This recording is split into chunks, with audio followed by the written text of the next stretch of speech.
Hi, readers. I was just thinking about the story Hansel and Gretel and how in the story the dad leads both kids into the woods to a witch's house because he doesn't have enough food to feed them. But Hansel um, thinking the worst, knows to leave breadcrumbs so that him and his sister can escape back out of the woods by following those breadcrumbs. And that made me think about readers who are reading longer books. They also need to leave a trail of breadcrumbs too. And then that way, after they have read a long book, they can look back and they can remember each part. Of course, the easiest way to leave a trail as a reader is to use post its and to mark the path of your reading in the book. So, today, what I want to teach you is that when books become longer, one way to remember the story is to pause at the end of each chapter or section and to think what the main event was that happened in that chapter.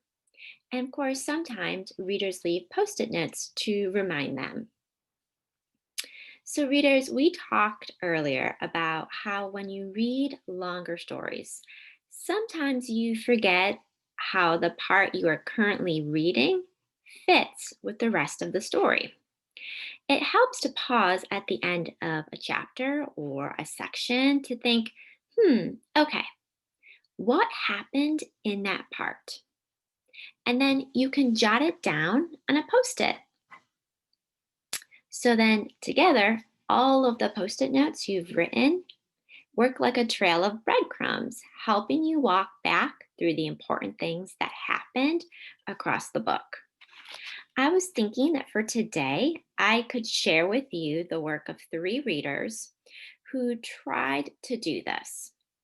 And as I show you this work, I want you to notice how well they used post it notes to track the most important event across the book. Okay, you ready? Great. All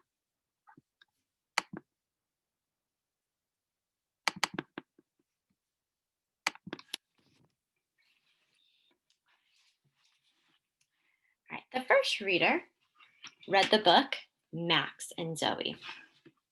Do you notice all of the post its? Let's give a look. Let's see what this reader wrote. Okay. No peanuts, a sad face, lunchbox box with rocket. Hey, Anna. Max said, my lucky day. What's in their lunch boxes? She looks sneaky. Zoe felt a little bad. Let's stop right here, readers. What do you think about these post it notes? Did this reader pause and think about the most important events in this chapter? What do you think? Yeah, it doesn't seem like this reader was thinking about the most important events. It looks, and I bet some of you noticed this too, that they were just writing post it notes about things that they saw in the pictures or about some of the dialogue. They also seem to write a lot of post it notes. But I agree with you, readers. These post it notes do not show evidence of the main idea or the most important events in that chapter. Let's look at another reader's work. Okay. Well, I guess this reader only has two.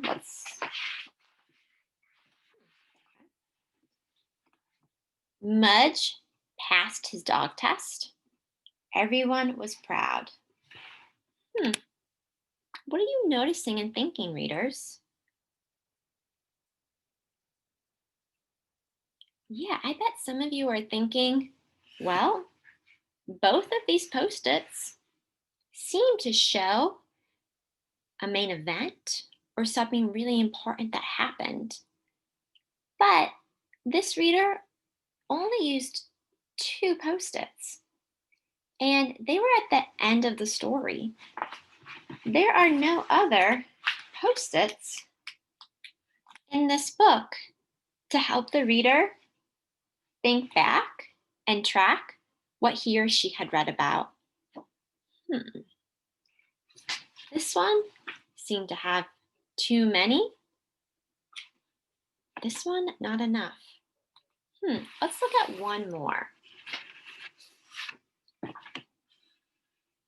Oh, it looks like this reader is reading Minnie and Moo Go Dancing just like we are. Let's see. Okay, here's chapter 1. Oh, here's a post-it. Minnie and Moo watched the sunset, and Moo made a wish on a star for thumbs. Well, because we've read chapter 1, I know that that was the most important things that were happening in chapter 1. Okay, let's see, chapter 2. Oh, here's another post-it. Chapter 2, Minnie made a wish on a star to go dancing at the farmer's party. Okay.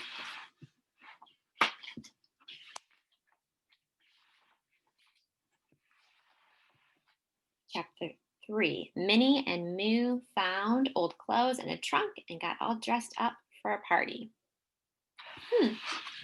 Readers, what are you thinking about the work that this reader did to leave post-its across the book? What do you think?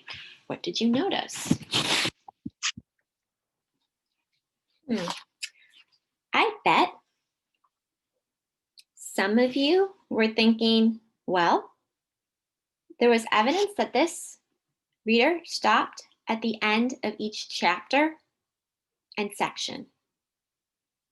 Maybe some of you were thinking, it really seemed like this reader thought about what they read.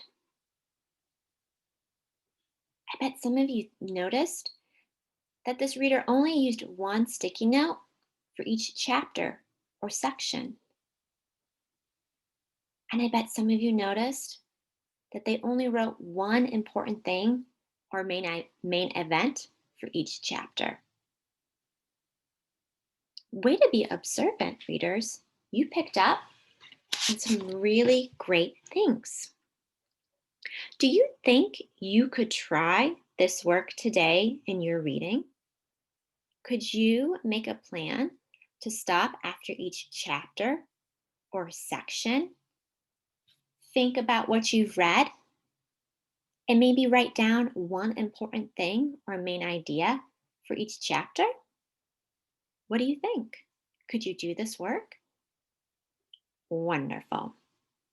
So, just as a reminder, today, if you find that something feels tricky or you get confused, you can ask your same book partner for help.